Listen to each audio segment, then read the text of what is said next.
What's going on, everyone? This is Sheets, and we're going to be going over the LPL two-game slate for the overnight session. Had a good day today for those that were tailing and following. We got first place in both the LPL and the LEC slates.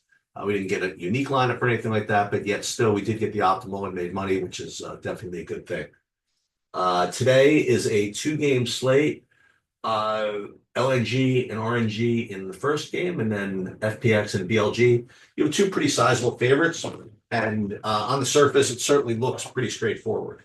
Um, uh, LNG is typically a team that's not going to smash in its wins, and as a result, if you play the LNG side, it's probably best to play the three mans. So I mean, the logical thing to do here is play, four BLGs and three LNGs. I mean, that's going to be probably your cash game lineup, your very maybe even the Triumphant Warrior type lineup. It's just extremely obvious. But I'm curious to see what the Sims get us after we put our projections in, kind of get it going, because obviously in a two-game slate, I wouldn't mind getting some underdogs, and it's not like either of these teams are huge favorites, minus 500 and minus 300 in LOL. We've seen how fragile those types of favorites can be.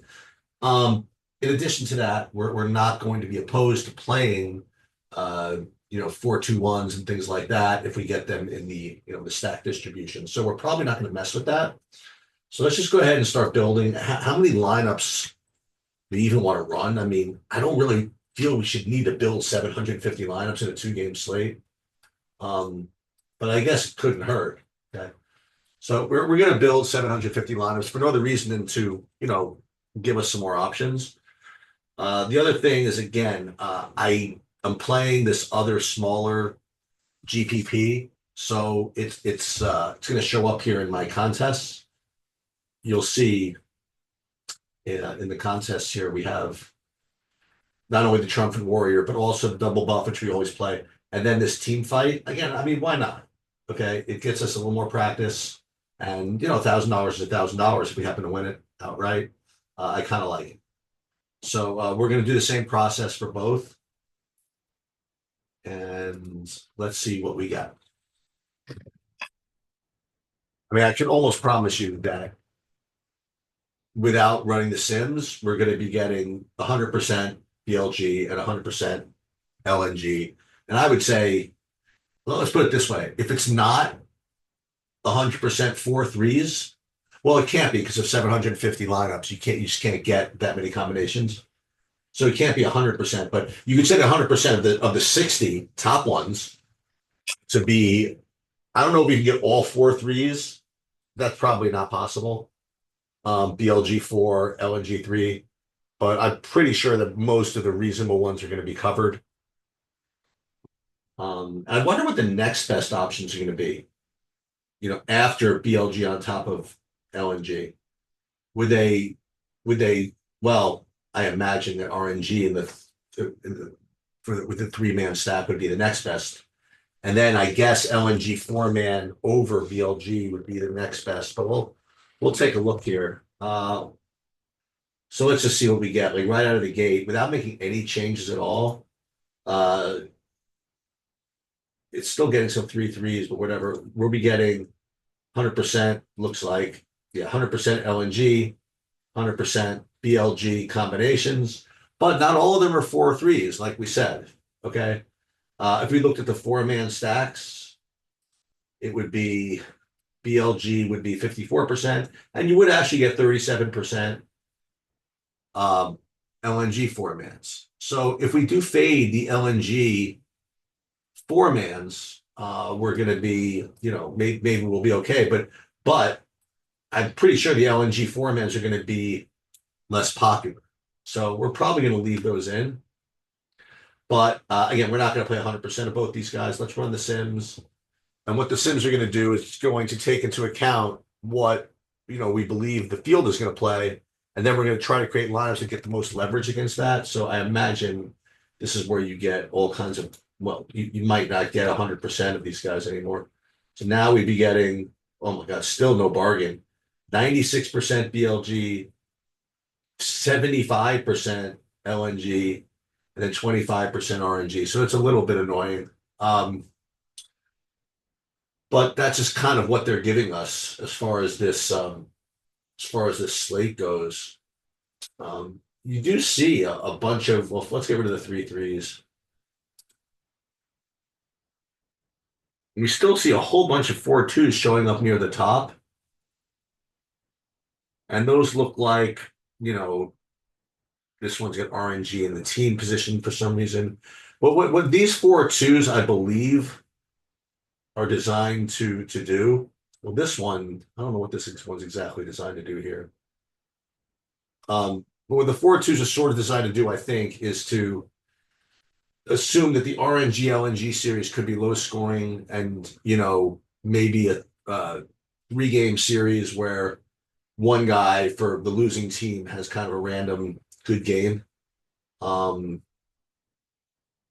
Maybe, but these look like really, really fishy 4-2s. What would it look like if we just hit 4-3s, just for the hell of it? Like, would at least get me off of the 90, 100% BLG.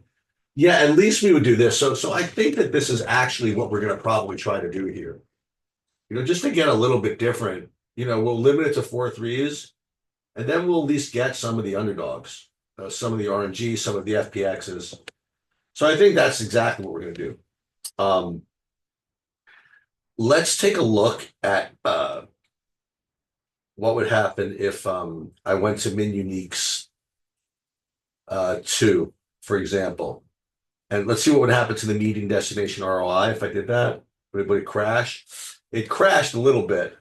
Um, and it does give us some pretty low projected lineups, but it does kind of spread out our exposure a little bit, but not that much more than when it was min uniques 1. You know, I think this is probably a little more tenable here. And then when we look at 4-mans in this construct, we do have BLG, LNG, and we do have some FPX and RNG. So I actually kind of like this. This is probably a good little what am I looking for? What am I looking for? MME portfolio. But what we're going to do is we are going to spread that across all of the MME contests. So we're gonna have a different lineup in all of them. So it's possible that the double buff doesn't get. Well, let's do it one at a time. How about that? Let's do the double buff first, and then we'll do team fight next. This way, everybody's getting what they need, and then we'll do the triumphant warrior. Yeah. And then we'll download them, and then we'll come back to this view and see who we have.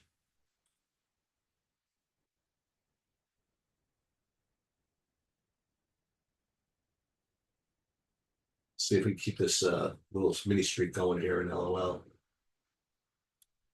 Okay. All right. First of all, let's see if we have any dupes here. I presume. We got to deal with this showdown stuff. Yeah. So like this is our main lineup. This is the one that's in the triumphant warrior as well as the as both contests, and I imagine this is going to be pretty popular. But you know, it's going to be fine. You know, for again, we're going to have some that are not very popular. We're going to have some that have FPX and all this stuff, and this one leaving 1900 on the table. You know, this one leaving 1300 on the table with RNG. I mean, there's some stuff here that's not going to be very popular. So we'll see what happens. But let's go back if we want, and we could check in this contest tab, like what we have in each thing. So if we look at the double buff, for example,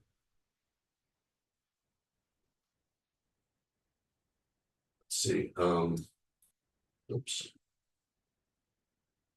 So for team stacks, mostly BLG and LNG, but some amount of RNG and FPX. And we already showed the BLG, LNG, pretty chalky, I guess. Triumphant Warrior lineup. I guess that's pretty much all I have for you guys.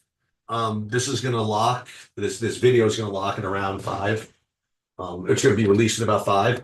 And so the good thing is by the time I'm kind of walking to work or whatever, we're gonna have this first series in the bag and probably gonna be live regardless of what happens, because we do have some of both these teams. It would be nice if LNG won. This way we know it'd be live for the Triumphant Warrior. But even if RNG wins, I mean, we'll probably be live for some combination at least. And that is going to do it. Hope everybody had a good weekend, and I will be back actually with an LEC build as well. So that will do it.